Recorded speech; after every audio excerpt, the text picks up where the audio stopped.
বাবার চেহারার দিকে তাকিয়ে দেখে দাড়ির ভিতরে ধুলাবালি লেগে আছে। ছোট্ট মাসুম বাচ্চাটা ধুলাবালিগুলো ছেড়ে দিয়েছে। বলে, বাবা তুমি এদিকে আসো। নতুন জামা দিয়ে বাবার মুখের ময়লা পরিষ্কার করে দিয়েছেন। কেন তুমি আমার হাত বাঁধো, কেন তুমি আমার পা বাঁধো বাবা, বুঝি না। ছোট্ট বাচ্চাকে সান্ত্বনা দিয়ে বলে, মা আমি তোমার সাথে এখন খেলা করবো। ডাক দিয়ে বলে, বাবা কতদিন তোমায় দেখি না।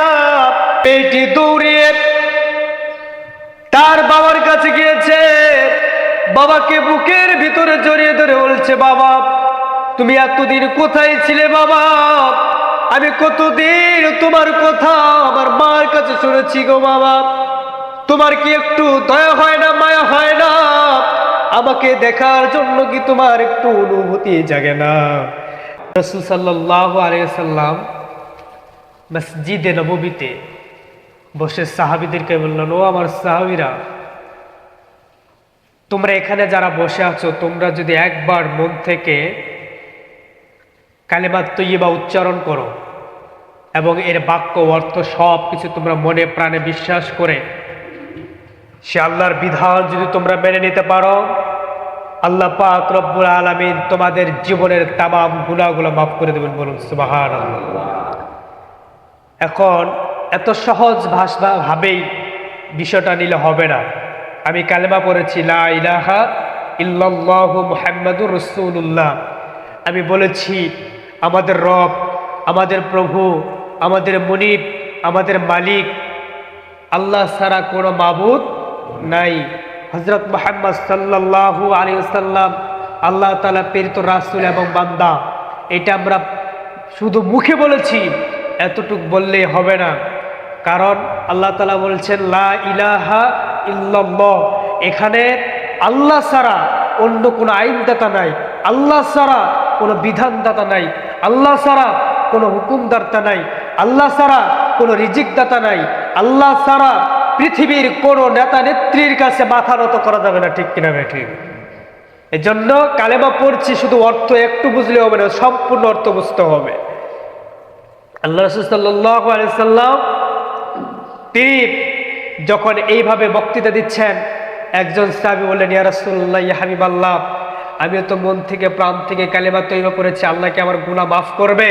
রাসূল সাল্লাল্লাহু আলাইহি সাল্লাম বলছেন, হ্যাঁ অবশ্যই গুনাহ মাফ করবে। ওই সাহাবী বললেন, ইয়া রাসূলুল্লাহ, ইয়া হাবিবাল্লাহ, আমি যে গুনাহ করেছি আল্লাহ মনে হয় আমার গুনাহগুলো মাফ করবেন না।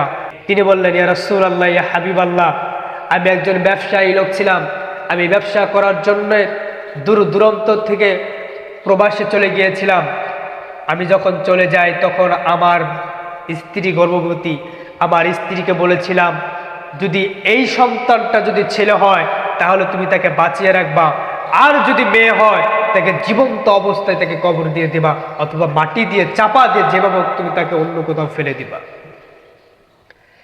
রাসূল সাল্লাল্লাহু আলাইহি সাল্লাম সাহাবীদের দিকে তাকিয়ে আছেন। এমন সময় ওই সাহাবী যখন বর্ণনা করতেছেন, রাসূল সাল্লাল্লাহু আলাইহি সাল্লাম আবু বকর সহ যখন বসে আছেন, রাসূল সাল্লাল্লাহু আলাইহি সাল্লামকে আবু বকরকে বুকে জড়িয়ে ধরে আছেন আর তার বর্ণনাটা শুনতেছেন। তাফসীরে এসেছে, ওই সাহাবী বললেন, ইয়া রাসূলুল্লাহ, ইয়া হাবিবাল্লাহ, আমি ব্যবসা করার জন্য দূর দূরান্ত যখন প্রবাসে চলে গিয়েছিলাম, আমি যখন দেশে ফিরলাম, দেশে ফিরেই দেখি আমার বাড়ির আঙ্গিনায় একটি ছোট্ট বাচ্চা, মাসুম বাচ্চা, আকাশের পূর্ণিমার চাঁদের মতো একটা মেয়ে বাচ্চা আমার বাড়ির সামনে খেলাধুলা করতেছে।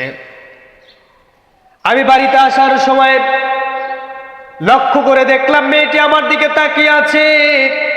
মেয়েটি আমাকে দেখে দৌড়িয়ে তার মার কাছে চলে গেল। বলল, মা, ওই যে একটা মানুষ আসতেছে, মানুষটাকে তুমি চিনো নাকি? খেয়েছে? ছোট্ট মেয়েটি যখন শুনতে পেয়েছে তার বাবা এসেছে, মেয়েটি দৌড়িয়ে তার বাবার কাছে গিয়েছে, বাবাকে বুকের ভিতরে জড়িয়ে ধরে বলছে, বাবা তুমি এতদিন কোথায় ছিলে বাবা?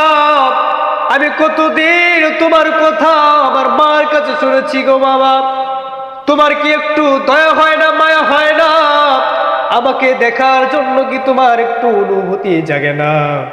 ইয়া রাসূলুল্লাহ, ইয়া হাবিবাল্লাহ, মেয়েটাকে দেখে আমার মেজাজটা খারাপ হয়ে গেল। আমি করতে বলেছিলাম কি, আর সে করলো কি? তার বিবিকে আলাদা একটি রুমে নিয়ে গিয়ে বলল, বিবি, তোমাকে বলেছিলাম যদি ছেলে হয় তাহলে বাঁচিয়ে রাখবা, আর যদি মেয়ে হয় তাকে জীবন্ত মেরে ফেলে তাকে তুমি কবর দিয়ে দিবা। বিবি সেদিন বলেছিল, স্বামী আমার, এই ছোট্ট মাসুম বাচ্চাটার দিকে তুমি একবার তাকিয়ে থাকো, আর তোমার চেহারার দিকে একবার তাকাও। এই ছোট্ট মাসুম বাচ্চাটার চেহারা আর তোমার চেহারা হুবহু মিল দেখা যায়। মেয়েটি অনেক সুন্দর হয়েছিল, এর জন্য তার নাম রেখেছিলাম আমি জামিলা। আমি গিয়েছিলাম তাকে মারার জন্য, হত্যা করার জন্য। যখন গলার ভিতর হাত দিয়েছিলাম, আমার এই ছোট্ট মেয়ে মাসুম বাচ্চাটা আমার দিকে তাকিয়েছিল, আমার ভিতরে মায়া লেগেছিল, এর জন্য আমি মারি নাই, স্বামীটাকে আমি বাঁচিয়ে রেখেছি। ঠিক লাইয়াতুল কলবি তার স্ত্রীকে বললেন, আমার জামিলাকে সুন্দর করে সাজিয়ে দাও, আলমারি থেকে নতুন জামা কাপড় পরিয়ে দাও। নতুন জামা কাপড় তাকে যখন পরিয়ে দেওয়া হলো, নতুন জামা কাপড় পরে দিয়ে ছোট্ট মাসুম বাচ্চাটাকে যখন বিদায় দেয়, মা অচর নয়নে শুধু কান্না করতেছেন। এমন সময় ছোট্ট বাচ্চাটি বলল, মা তুমি কেন কাঁদো? পৃথিবীর যত কষ্ট দুঃখ সন্তান যদি বিপদে পড়ে সর্বপ্রথম আগে জানে মা। আগে কে জানে? আগে মা জানে। মা বুঝতে পারতেছেন আজকে মনে হয় আমার সন্তানের শেষ দিনও হয়ে যেতে পারে। মা সেদিন বলেছিলেন, মা তুমি যতক্ষণ পর্যন্ত আমার বাসায় আসবে না ততক্ষণ পর্যন্ত আমি রাস্তায় দাঁড়িয়ে থাকব। কিন্তু নির্মম পরিহার, ছোট্ট মাসুম বাচ্চা, ওই বাচ্চাকে নিয়ে মরুভূমির পথ দিয়ে হাঁটতেছে পাশার বাবা, রাস্তা দিয়ে হাঁটতেছেন মরুভূমিতে, ছোট্ট বাচ্চাটিকে হাত ধরে ধরে নিয়ে যাচ্ছে। যাওয়ার পরে মেয়ে বাচ্চাটির হাতে ধরে পায়ে বেড়ি বাঁধলেন। ছোট্ট বাচ্চা মাসুম বাচ্চা, তিনি বুঝতেও পারলেন না কেন তার হাত বাঁচছে, কেন তার পা বাঁচছে। সে মনে করছে বাবা আমার সাথে খেলা করতেছে, বলে, বাবা কেন তুমি আমার হাত বাঁধো, কেন তুমি আমার পা বাঁধো, বাবা বুঝি না। ছোট্ট বাচ্চাকে সান্ত্বনা দিয়ে বলে, মা আমি তোমার সাথে এখন খেলা করব। ভালো কথা, খেলা করবা, কিন্তু বাবা নিষ্ঠুর হয়ে পাথরগুলো সরাচ্ছে, একটা গর্ত করতেছে। এই গর্ত করার পরে ওই মেয়েটিকে বলল, মেয়ে দেখো তো গর্তটা কেমন হয়েছে। বাবার চেহারার দিকে তাকিয়ে দেখে দাড়ির ভিতরে ধুলা বালি লেগে আছে। ছোট্ট মাসুম বাচ্চাটা ধুলা বালিগুলো ছেড়ে দিয়েছে। বলে, বাবা তুমি এদিকে আসো। নতুন জামা দিয়ে বাবার মুখের ময়লা পরিষ্কার করে দিয়েছেন, হাতের ময়লা পরিষ্কার করে দিয়েছেন। বাবা তুমি এত কেন কষ্ট করো? কিন্তু তার ভিতরে একটু মায়া লাগলো না। বলছে, মা দেখতো কবরটা কেমন হয়েছে, গর্তটা কেমন হয়েছে। বাবাকে বড় বিশ্বাস করে মেয়েটি যখন ওই গর্তটা দেখার জন্য গেলেন, পিছন দিক থেকে পাশার বাবা ধাক্কা দিয়েছেন। ধাক্কা দেওয়ার সাথে সাথে মেয়েটা গর্তের ভিতরে পড়ে গেল। ওই গর্তের ভিতরে পড়ে যাওয়ার পরে মেয়েটার মাথা ফেটে গিয়েছে, মাথা থেকে মগজগুলো বের হয়ে বাবার শরীরের ভিতরে লাগতেছে। কত বড় পাষাণ হলে এরকম কাজ করতে পারে?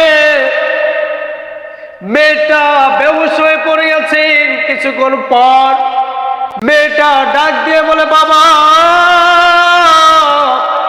কতদিন তোমায় দেখি না, আজকে তোমার সাথে দেখা হলো, কেন আমাকে গর্তের ভিতরে ফেলে দিয়েছো? ও বাবা দেখো মাথা থেকে মগজ বের হয়ে গেছে, বাবা তুমি আমার মেরো না, এখান থেকে আমাকে বের করো। আমি অন্য দেশে গিয়ে আমি ভিক্ষা করে খাবো, বাবার পরিচয় দিব না। রাসূল সাল্লাল্লাহু আলাইহি সাল্লামকে যখন এই সাহাবী এভাবে বর্ণনা করতেছেন, রাসূল সাল্লাল্লাহু আলাইহি সাল্লাম চোখের পানি অঝর নয়নে ফেলতেছেন আর কান্না করতেছেন। ইয়া রাসূলুল্লাহ, ইয়া হাবিবাল্লাহ, মেয়েটা আমাকে বারবার বলেছিল, বাবা তুমি আমাকে মেরো না। আমি বলেছিলাম, তুই মেয়ে মানুষ হয়ে জন্ম নিয়েছিস, মেয়ে মানুষ হয়ে জন্ম নেওয়া মানে পৃথিবীতে থাকার জায়গা না। আমি বিশাল বড় একটা পাথর নিয়ে আমার মেয়ের মাথার ভিতরে ফেলে দিলাম। ইয়া রাসূলুল্লাহ, ইয়া হাবিবাল্লাহ, পাথরটা পড়ার সাথে সাথে আমার মেয়ের মাথাটা ফাইটা দ্বিখণ্ডিত হয়ে গিয়েছে। ইয়া রাসূলুল্লাহ, আমি পাথর চাপা দিয়ে যখন সেখান থেকে চলে যাচ্ছিলাম, সেই কবর থেকে বারবার বাবা বাবা বাবা বলে সে আওয়াজটা আসতেছিল। ইয়া রাসূলুল্লাহ, আমি যখন একত্রিত হয়ে যাই, একাকী হয়ে যাই, তখন আবার বারবার সেই বাবা শব্দটা আমার কানে আসে। ইয়া রাসূলুল্লাহ, সেই গুনাহকে আল্লাহ আমার মাফ করবে না? রাসূল সাল্লাল্লাহু আলাইহি সাল্লাম চোখের পানি ছেড়ে সেদিন বলেছিল, তুমি তো তখন বুঝো নাই, কারণ তখন তুমি মুসলমান হও নাই, এই গুনাহটা আল্লাহ তোমাকে মাফ করে দেবে। বলুন সুবহানাল্লাহ। আমরা এখানে যারা এসেছি এর চাইতেও বেশি গুনাহ আমরা করি নাই। আমরা যদি তওবা করতে পারি, তওবা করার মতো যদি তওবা করতে পারি, গুনাহ মাফ করে দিবেন তিনি কে? আল্লাহ। আল্লাহ তাআলা আমাদের সকলকে গুনাহ মুক্ত জীবন দান করুন। সকলে বলছি আল্লাহুম্মা আমিন।